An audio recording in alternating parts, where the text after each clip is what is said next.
Hello साथीहरू, नमस्कार। आज चाहिँ म लोकल भालेको वाचिपा बनाउँदैछु है।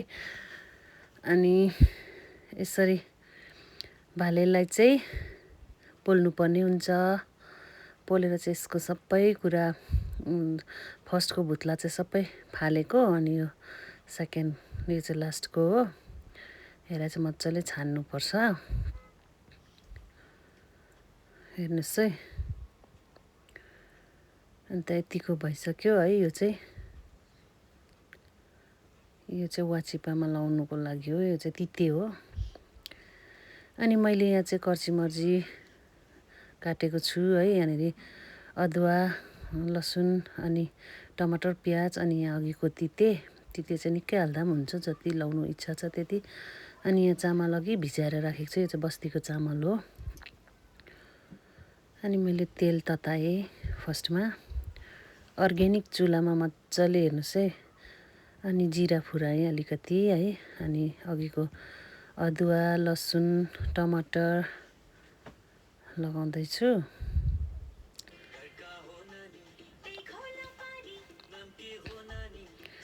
अनि मैले चाहिँ कर्ची मर्ची पनि लगाएँ है।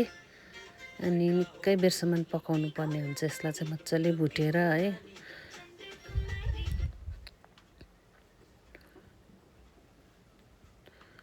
मजाले पानी लाउँदै पकाउँदै गर्नुपर्छ, किनभने छिप्पेको भाले हो नि त, राम्रो पाक्दैन कर्ची मर्ची चाहिँ। त्यही भएर मासु पनि लाउँदा हुन्छ, तर मैले चाहिँ कर्ची मर्ची मात्रै लगाएको छु।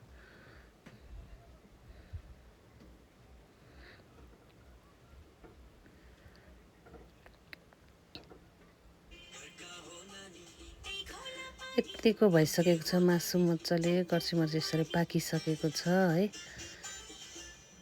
निकै पाक्यो अब चाहिँ। अनि यसलाई पानी लगाएर चाहिँ फेरि एकछिन पकाउनु पर्ने हुन्छ।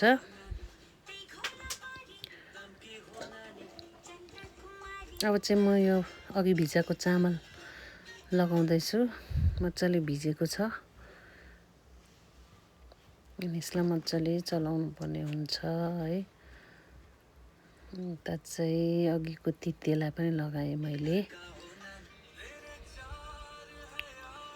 यो तिते चाहिँ हेर्दा चाहिँ त्यति राम्रो देख्दैन कि, तर यसले चाहिँ स्वास्थ्यमा पनि राम्रै उयो गर्छ, खानुको लागि चाहिँ राम्रै हो। अनि अब यसरी पानी हालेर मजाले पकाउनु पर्ने हुन्छ। मेरो अब चाहिँ रेडी भइसक्दैछ। यसलाई चाहिँ एकखेप उम्लेपछि चाहिँ यो पानी सुकेपछि चाहिँ खाने बेला हुन्छ। अब मैले निकालि पनि सकेँ। हेर्नुहोस् त, यस्तो भइसकेको छ अघिको वाचिपा चाहिँ। Thank you, keep watching my videos, by by.